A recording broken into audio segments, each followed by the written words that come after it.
Hello, Sailesh. Is it audible? Send the message in the chat box.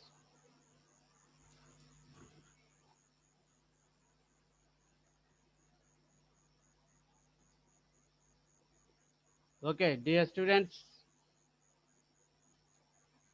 in today's class, we are discussing about question and answers in Unit 1. These are 2 marks questions. After that,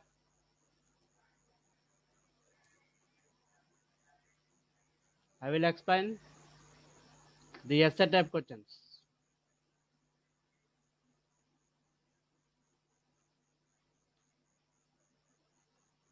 See the question, define O notation. Define O notation.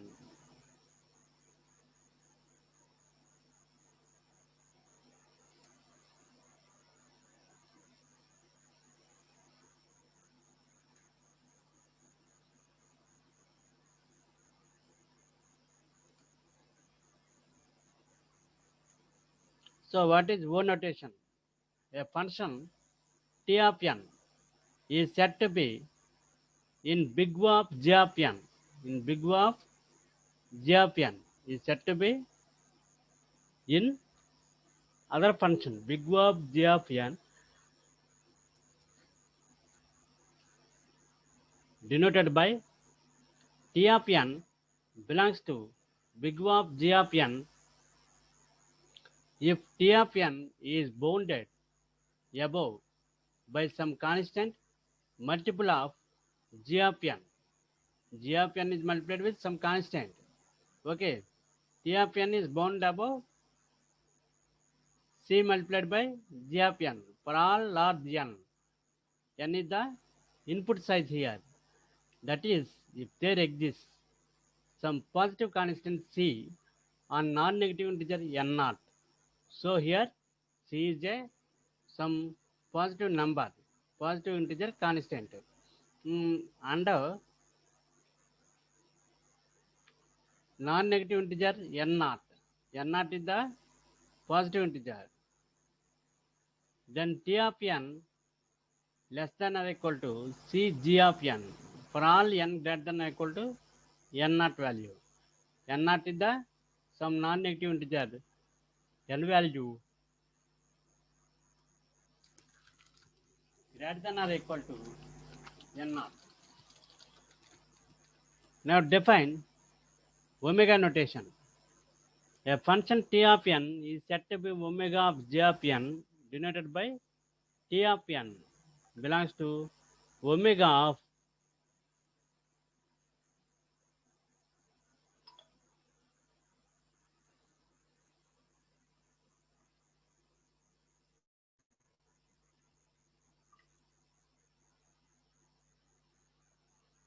omega of G of n. If T of n is bounded below by some constant multiple of G of n for all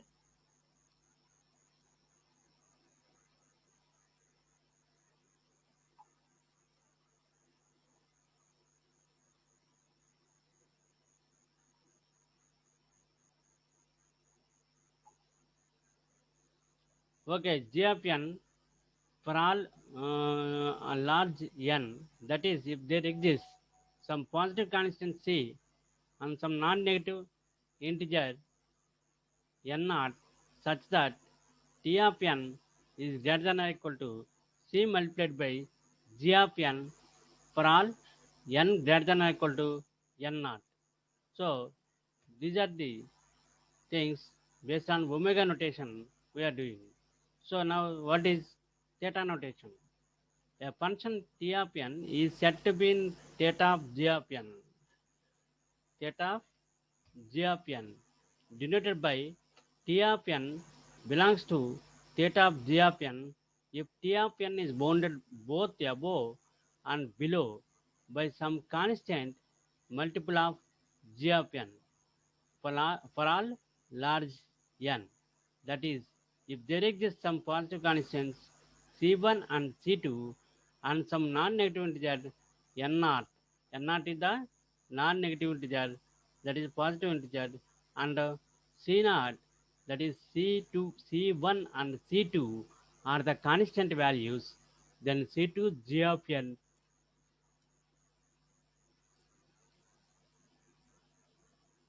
less than or equal to T of n less than or equal to C1 g of n for all n greater than or equal to n naught.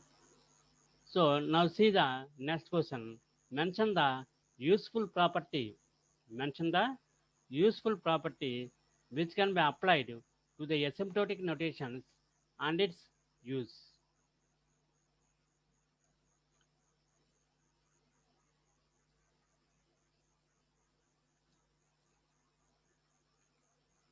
So what is the useful property we can apply for asymptotic notations?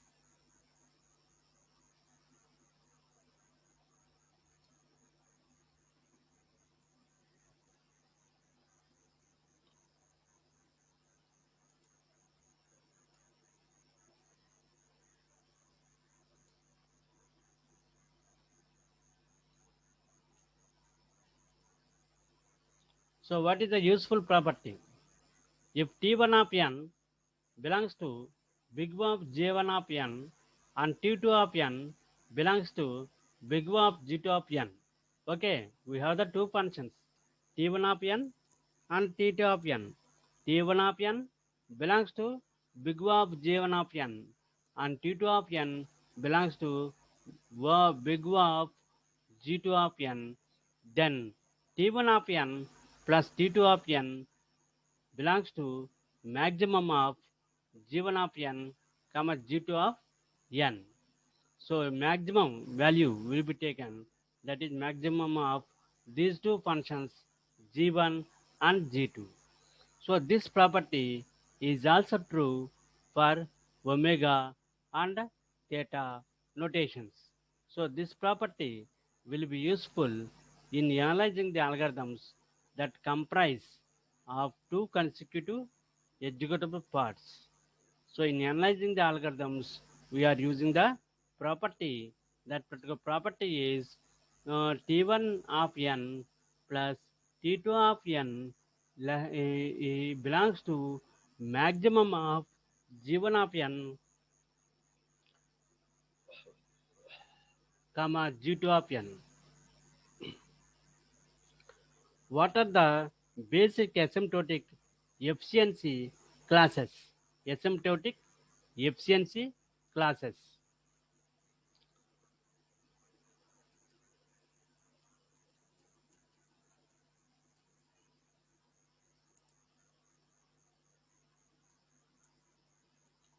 What are the basic asymptotic efficiency classes?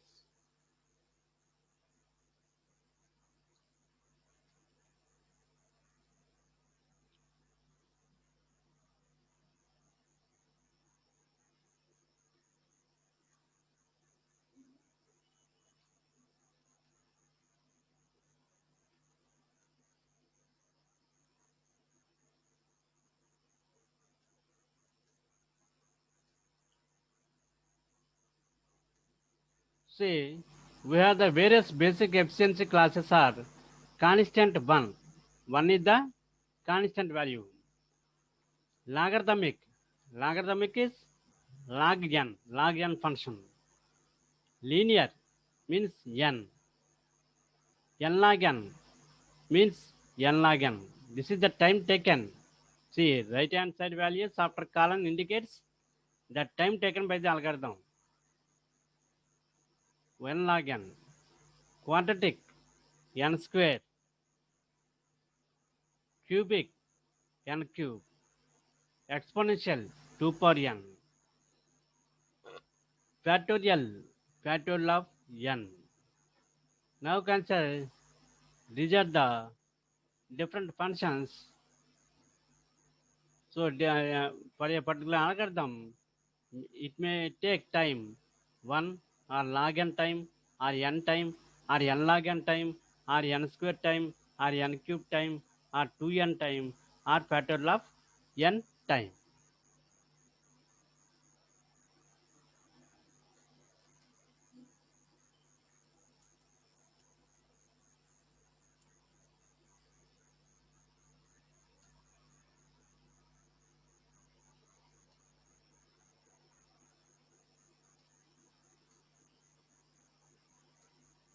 So which one is better?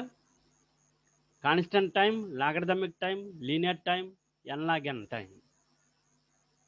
Somewhat better than, since generally the algorithms which are with these functions of running time are better than quadratic, cubic, exponential, and factorial of time taking things. So what is algorithm visualization? Algorithm visualization is a way to study algorithms. Algorithms study చేయడానికి అదొక way. It is defined as the use of images. We are using the images in the visualization to convey some useful information about algorithms. So to know about various algorithms or to convey about algorithms, we are using this.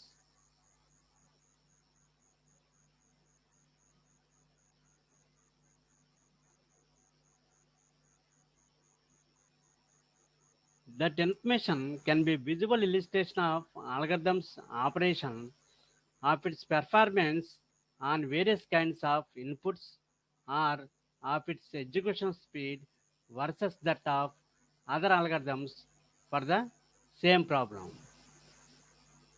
What are the two variations of algorithm visualization?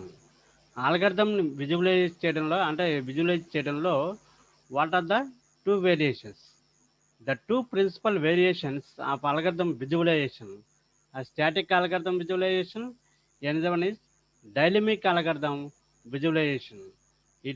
Static algorithm shows the algorithm's progress of the algorithm, whereas through a series of still images, dynamic algorithm visualization algorithm animation shows a continuous movie-like presentation of algorithms operations. This is dynamic type. What is order of growth? Measuring the performance of an algorithm based on the input size n is called the order of growth.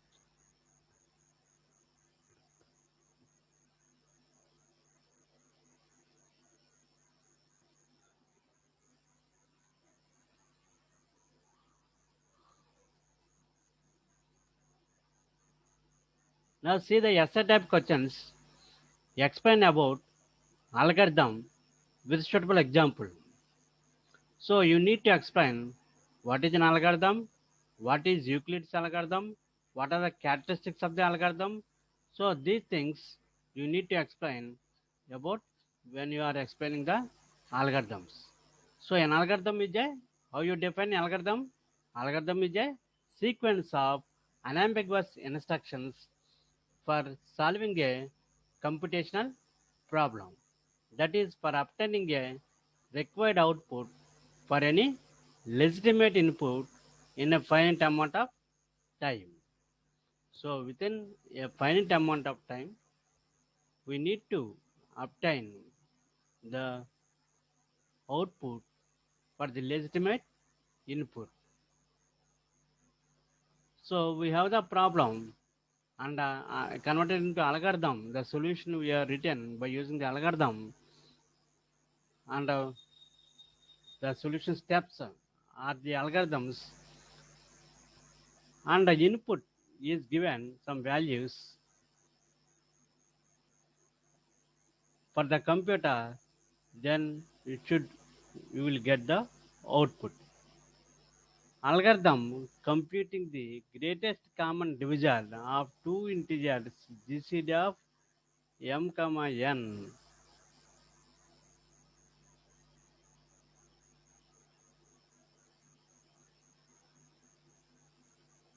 The largest integer that divides both m and n. So m and n are the two arguments given. Okay. In Euclid's algorithm, GCD of m comma n is equal to GCD of n comma m mod n. If n equal to 0, n is 0. That means the second argument is 0. Then what is GCD? The first argument is the GCD. Return the value of m as the answer and stop. Otherwise, proceed. Proceed to step 2. Divide m by n and assign the value of that remainder to r.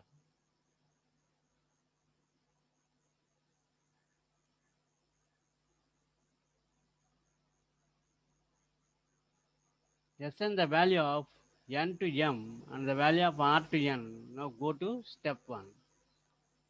So Euclid m comma n is the name of the algorithm, and there are two parameters m comma n.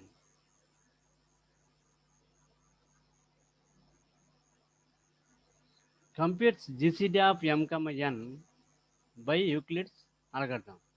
So we have the input to the algorithm two non-negative integers, not both zero integers m and n. While n not equal to 0, do.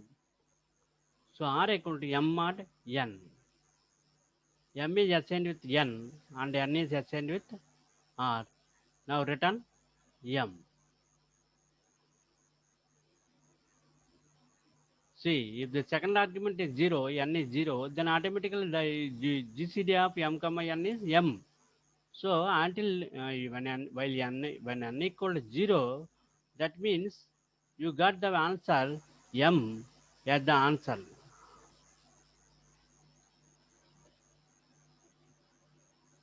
About this algorithm, the finiteness, how do we know that Euclid's algorithm actually comes to a stop? Another one is definiteness, non-ambiguous, effectiveness, effectively computable. So we have the consecutive integer algorithm, assign the value of minimum of m comma n to t. Okay, divide m by t.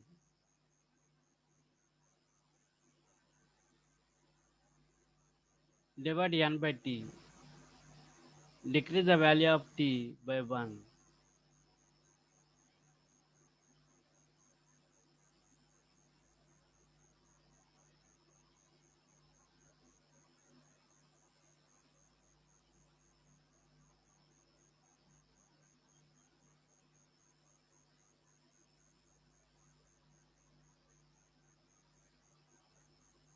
Okay, this is the algorithm for the consecutive integer algorithm. This is middle school procedure to find the GCD of a two numbers given. So in the middle school procedure, find the prime factors of m. Suppose, for example, when you consider 10, what are the prime factors of 10? 2 into 5. Now find the prime factors of another number, that is 6. Prime factors of 6 are 2 into 3. So they identify all the common factors in the two prime expansions found in step 1 and step 2. If P is the common factor occurring Pm and Pn times in m and n respectively, it should be related in minimum of Pm comma Pn times. So compute the product of all the common factors and return it as the GCD of the numbers given. Okay, by taking the prime factors and common one. Next, write short notes on fundamentals of algorithmic problem solving. So algorithmic problem solving, understanding the problem. First you need to understand the problem, asking questions, ask the questions on that particular problem, clarify your doubts on that problem to understand that particular problem. Do a few examples by hand, think about special cases, etc.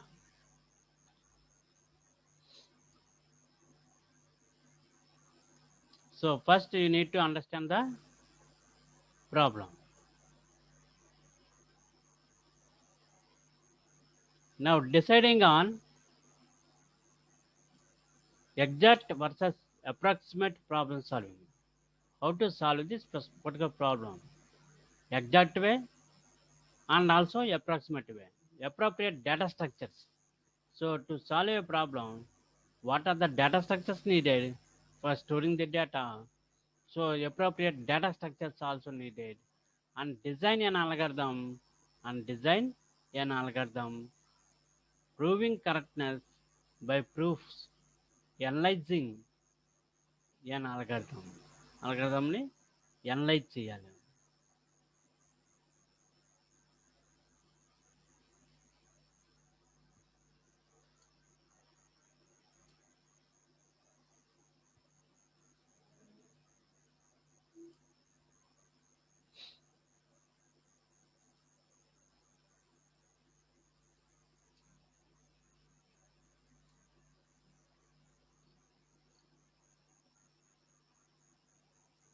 Now see the figure.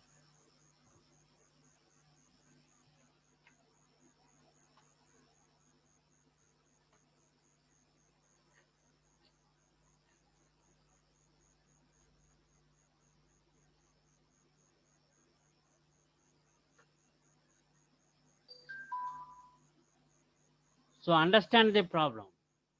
Understand the problem. What type of problem is? Now decide on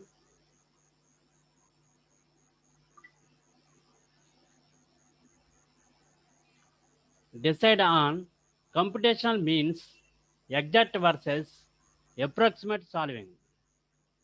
How to solve exactly or approximately. Data structures. What are the data structures needed for solving the problem? Algorithm design techniques. What are the different techniques in designing an algorithm? Okay, all these things will be considered in the next step. Now, what is design an algorithm? Design an algorithm. Okay, suitable algorithm you can design for this problem. Now, prove the correctness of the algorithm. Proofs you need to give. After proving the correctness, that is where this algorithm is giving the correct output or giving the solution, that is correctness is there, then analyze the algorithm. Next, code the algorithm. So these are the major steps when you consider the fundamentals of algorithm problem solving.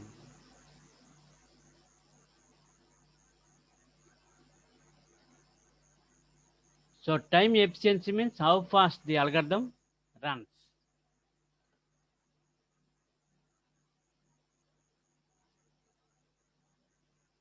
Space efficiency means how much extra memory the algorithm needs coding and algorithm. ఒక algorithm code చేయడానికి ఎంత memory కావాలి, how much amount of extra memory the algorithm needs. So discuss important problem types that you face during algorithmic analysis. So in our design and analysis of algorithms, sorting is a one chapter, that is the sorting techniques are very important. So what is a sorting? Rearrange the items of a given list in ascending order. Input is a sequence of n numbers a1 to an. Output is a reordering a1, a2, an up to an of the input sequence such that a1 less than or equal to a2 less than or equal to, and so on up to less than or equal to an. So a specially chosen piece of information used to guide sorting guide చేయడానికి మనం piece of information ఏదైతే ఉందో we need to select, that is sort student records by names. Based on names we need to sort the records of the students. Examples of sorting algorithms. Okay, in the sorting algorithms we have the examples: selection sort, bubble sort, insertion sort, merge sort, heap sort, radix sort, and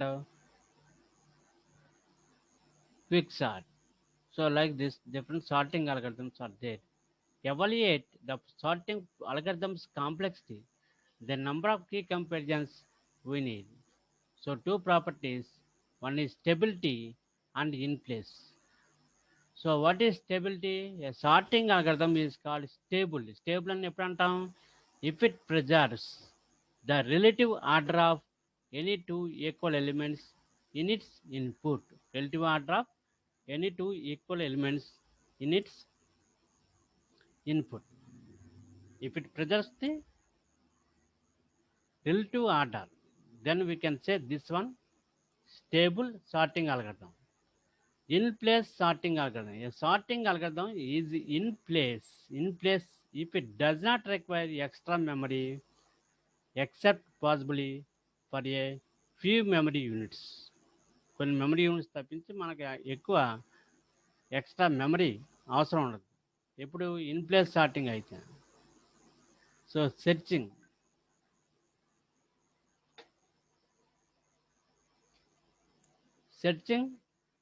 a string is a sequence of characters from an alphabet. String processing, this one. See, searching లో మనం find a given value called a search key in a given set. ఇచ్చిన సెట్లో set అంటే ఏంటి? మనకి ఇచ్చిన list of ఎలిమెంట్స్లో ఆ list of ఎలిమెంట్స్లో మనకు కావాల్సిన ఎలిమెంట్ని మనం సెర్చ్ చేసుకోవాలి. ఆ సెర్చ్ చేసుకోవడానికి మనం సెర్చింగ్ అల్గారిథమ్స్ ఏం వాడుతున్నాము? సీక్వెన్షియల్ సెర్చింగ్, అలాగే బైనరీ సెర్చింగ్. ఇంకొకటి string processing the string. A string is a sequence of characters from an alphabet. ఒక ఆల్ఫాబెట్లో సీక్వెన్స్ ఆఫ్ క్యారెక్టర్స్ని స్ట్రింగ్ అని అన్నాం.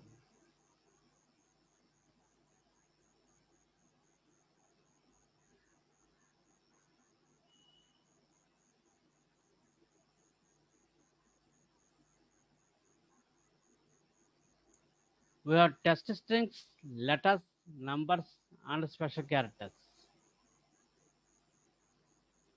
String matching, searching for a given word or pattern in a text is a string matching. Already you have done the programs, simple C programs on string processing in our C and C++ lab. Next, graph problems. Informal definition. A graph is a collection of points called vertices and some of which are connected by line segments called edges.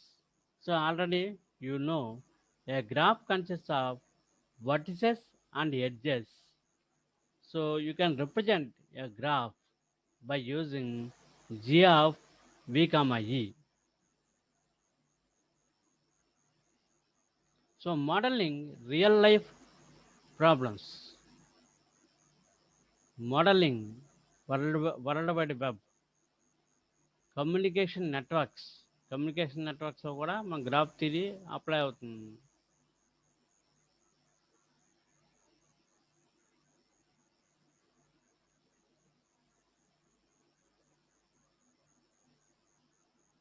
Okay, graph problems, modelling real life problems, modelling world wide web, communication networks, project scheduling. So in the project scheduling we are using the CPM and the PET.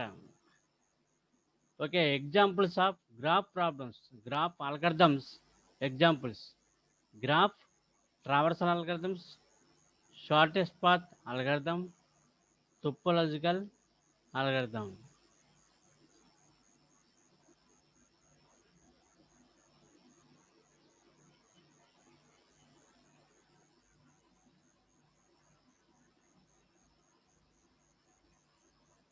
Now discuss fundamentals of analysis of algorithms, efficiency, elaborately.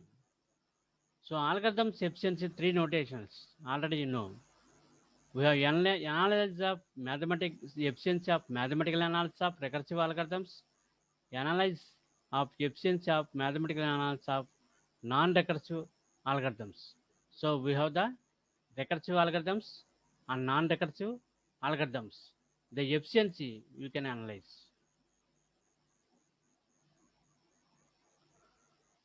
Analysis of algorithms means to investigate an algorithm's efficiency with respect to resources, running time, and memory space.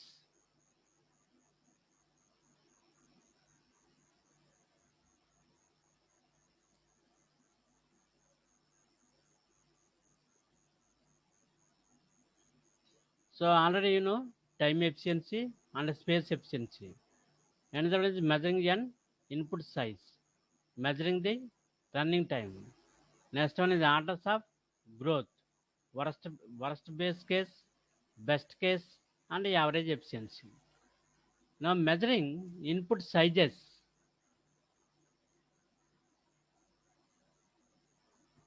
Efficiency is defined as a function of input size. Input size depends on the problem. Problem is dependent. So example one, what is the input size of the object? So measuring the input sizes. Efficiency is dependent as a function of input size. Input size depends on the problem. See example one. What is the input size of the problem of sorting n numbers? N numbers we want to sort. What is the input size? What is the input size of adding two n by n matrices? We are adding the n by n matrix, one n by n matrix with another n by n matrix. Then what is the input size? All these are will be considered. Measuring the input sizes. Units for measuring the running time. Okay, orders of growth. Consider only the leading term of a formula. Ignore the constant coefficient. That is orders of growth will be considered.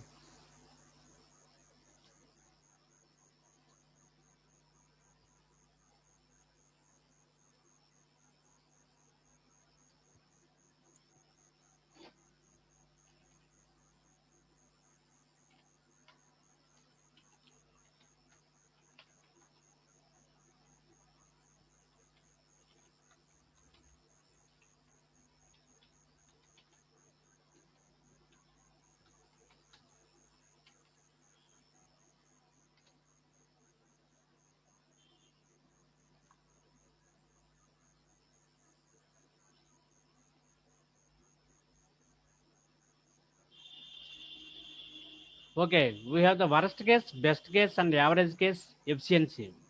Algorithms efficiency depends on the input size n. For some algorithms, efficiency depends on type of input. Type of input బట్టి కూడా మనం ఇచ్చే ఇన్పుట్ని బట్టి కూడా algorithms యొక్క efficiency ఆధారపడి ఉంటుంది. Okay, sequential సెర్చ్లో problem given a list of n elements and a search key k, find an element equal to k if any. Algorithm scan the list. Algorithm is in the sequential search. The algorithm is scan the list. We are scanning the list of elements and compare its successive elements with k until either a matching element is found. Suppose మనం checking చేస్తున్నాం, కేతో compare చేస్తున్నాం, అంటే కేతో equal అయిన element ఏదైనా appear అవుతుందా, matching element is found, successful search of the list is exhausted, unsuccessful search. Okay, worst case efficiency. What is worst case efficiency? Efficiency number of times the basic operation will be executed for the worst case input of size n. The algorithm runs the longest among all possible inputs of size n. Now we have the best case, average case, and the worst case efficiencies. Already we discussed this one. So this is a graph representing the various functions. The curves represent the various functions. Suppose we have the n log n function, n function, n log n function, n square function, n cube function. So like this, there are different curves are there in this diagram. Okay, we will discuss the fifth question in the next class. Okay, dear students, thank you for attending the class. Okay, thank you. If you have any doubts, please send the message in the chat box. Any queries, please send the messages in the chat box.